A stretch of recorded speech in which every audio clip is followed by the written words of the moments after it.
Woody's life takes a turn when Bonnie creates a toy of her very own. When her family heads out on a road trip, the toys go along too. On the way, Woody reunites with a long-lost friend and her gang of lost toys and ends up at an antique store. You can read along with me in your book to join in on this new adventure. You will know it's time to turn the page when you hear this sound. Let's begin now.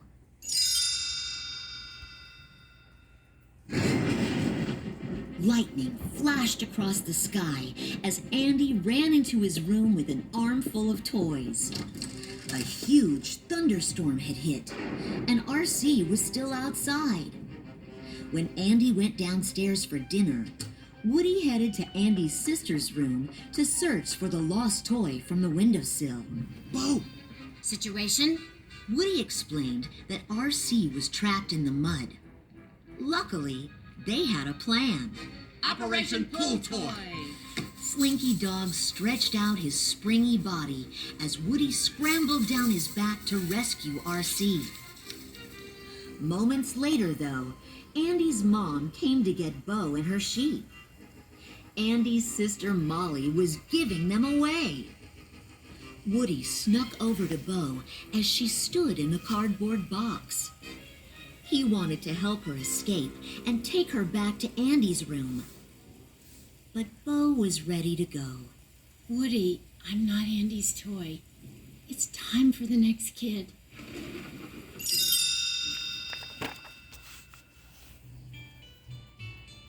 Years passed, and eventually a much older Andy gave his toys to a little girl named Bonnie.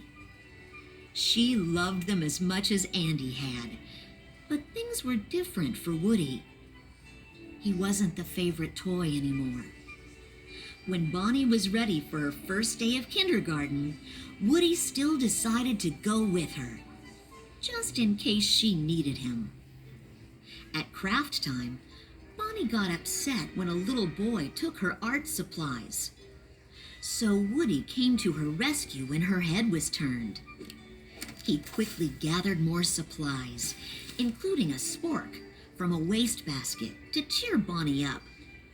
She put some googly eyes on the spork and named him Forky.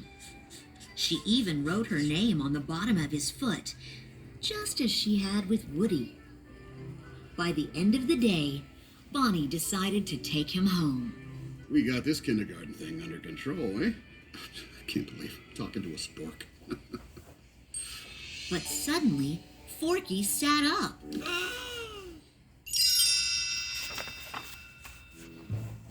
Back in Bonnie's room, Woody introduced Forky to the other toys. Bonnie made a friend in class. She literally made a new friend. Everyone, I want you to meet Forky. But wide-eyed Forky was not interested in being a toy. Trash, trash, trash. He was made from trash. Woody explained. I know, this is a little strange, but you gotta trust me on this. Forky is the most important toy to Bonnie right now.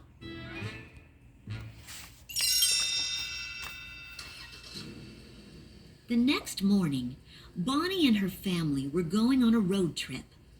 She loaded up the RV with her toys, including her new favorite, Forky. Woody decided it was his responsibility to watch out for the spork. He knew Bonnie would be heartbroken if she ever lost Forky.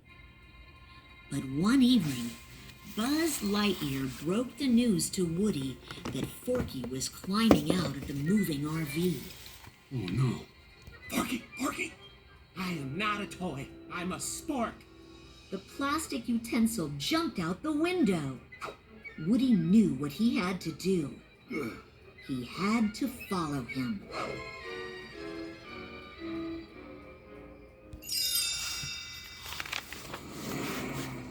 Woody found Forky alone on the highway.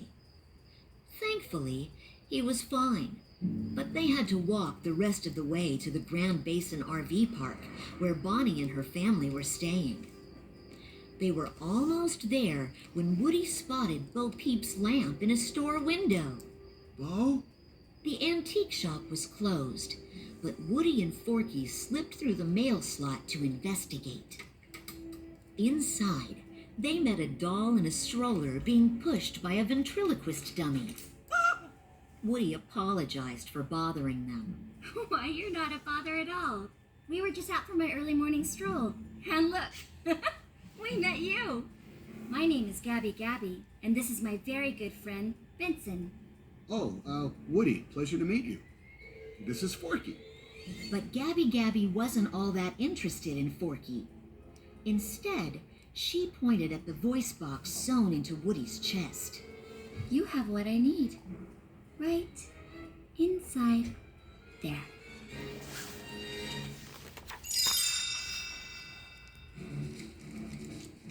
Gabby Gabby's dummies chased Woody and Forky through the store.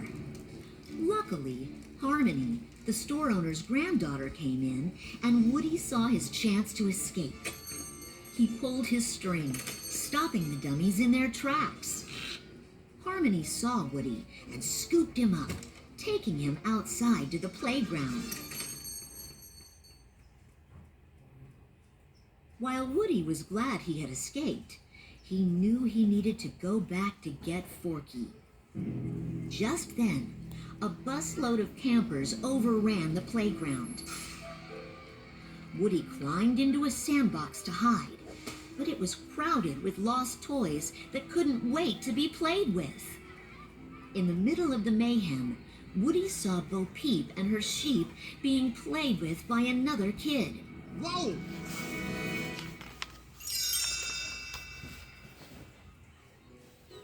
Bo gave Woody a big hug. Oh, I can't believe it! The two friends couldn't have been happier to see each other. But Woody felt sad when he learned that Bo was a lost toy. How long have you been out on your own? 7 fantastic years. Woody was confused. What could be so fantastic about being a lost toy? Don't worry, cowboy. Soon you'll realize it's the best thing that ever happened to you. Bo introduced Woody to her friend Officer Giggle McDimples. Woody hoped Giggle and Bo could help him rescue Forky. Please, Bo. My kid really needs this toy. All right. We'll help you get your toy. Meanwhile, back at the family RV, Buzz jumped out to look for his friend. As the Space Ranger was searching for Woody, he passed a carnival. A worker picked him up and strapped him to a wall of prizes. Above him was a pair of stuffed animals, Ducky and Bunny. Come on, help me get out of here. Instead of helping Buzz, Ducky started kicking him. But the plush got his webbed foot stuck in the Space Ranger's gear. In his struggle to free his foot, Ducky accidentally freed Buzz. The 3 toys tumbled to the ground. As Buzz took off looking for Woody, Ducky and Bunny followed closely behind. Bo told Woody they could get into the store through the roof, but they'd have to get to higher ground. Once there, Bo explained to Woody that she and her friends were leaving in the morning. Wait, you're leaving? Woody was baffled. The lost toy way of life just didn't make sense to him. Gosh, Bo, what happened to you after Andy's? You know how it goes. The little girl grew up, didn't need me anymore, so who needs a kid's room when you can have all of this? A short time later, Buzz spotted Woody and Bo on the roof of the antique store and climbed up to join them.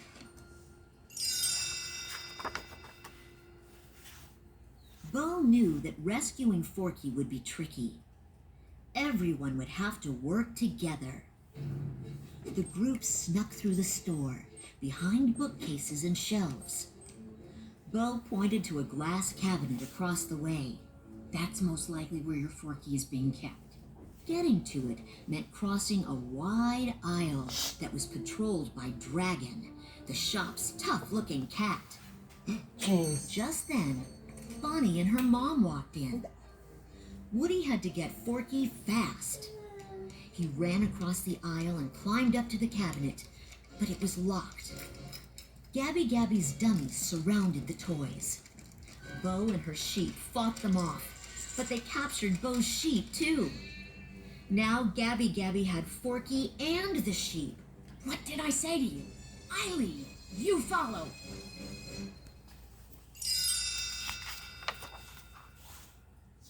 Bo needed to come up with a new plan. She took Woody to meet Duke Kaboom, Canada's greatest stuntman. Duke, meet Woody. We need your help. Gabby Gabby has his toy and my sheep. So, here's the plan. We need to jump over the aisle to Gabby's cabinet, and you are the toy to do it. Duke wanted no part of it. He remembered how badly he'd disappointed his kid when he failed to make the jump seen on TV commercials. That was long before, and Duke hadn't jumped since. Be the Duke you are right now, the one who jumps and crashes. Duke's confidence returned. He'd do the jump. Woody looked at Bo. You know, you've handled this lost toy life better than I could. You have this way of making a toy see the best in themselves. I think you'd make a great lost toy. When Duke was all set up for the jump, Woody learned he'd be riding along. Yeah. You jump over, I zip line down, retrieve my sheep, you get your Forky, and we're out. True to form, Duke eventually lost control of his motorcycle and crashed to the floor. Woody had time to jump off the bike and scramble up the cabinet while Buzz pulled the zipline tight. Then Duke distracted Dragon, while Bo, her sheep, Buzz, Woody, Ducky, and Bunny escaped. But Forky was still in the store. Woody urged everyone to help him rescue Forky, but the toys were banged up and hurt. No one was in the mood to rush back in and face Gabby Gabby and Dragon for a spork. Bo was upset that Woody was being so single-minded, so she led her lost toys back to the carnival. Woody went back into the store alone to find Forky, but instead came face to face with Gabby Gabby. Hello, Woody. She said she knew Woody would return. You don't know me. Oh, but I do. Left in the closet, feeling useless, wondering if you'll ever get played with. Woody listened as she explained how her voice box had never worked properly. It made her sad to admit she'd never been any kid's favorite toy. I'd give anything to be loved the way you have. Woody understood how she felt, so he made a decision. He'd give her his voice box and get Forky in return.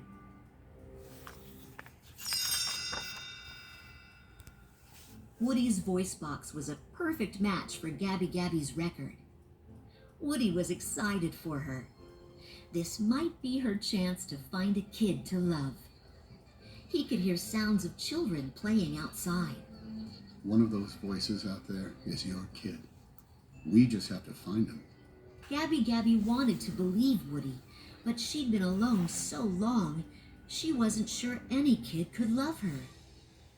Right now, I'm an old rag doll that's been lost, chewed on, burned, ripped apart, thrown away, forgotten, who understands just one thing.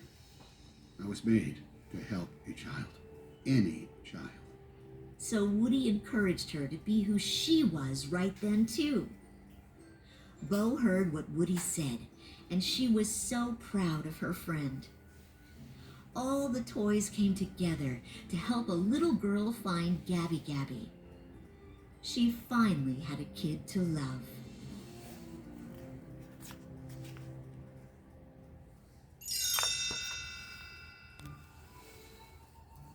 Woody and the other toys made their way back to Bonnie's RV. Everyone was happy to see Woody, and he was even happier to see Bonnie reunited with Forky. He had done the job he'd set out to do. It was then he realized that there were kids and toys everywhere who would always need his help. Woody knew that wherever he went and whichever toy he helped next, he'd always have his friends by his side. To infinity and beyond.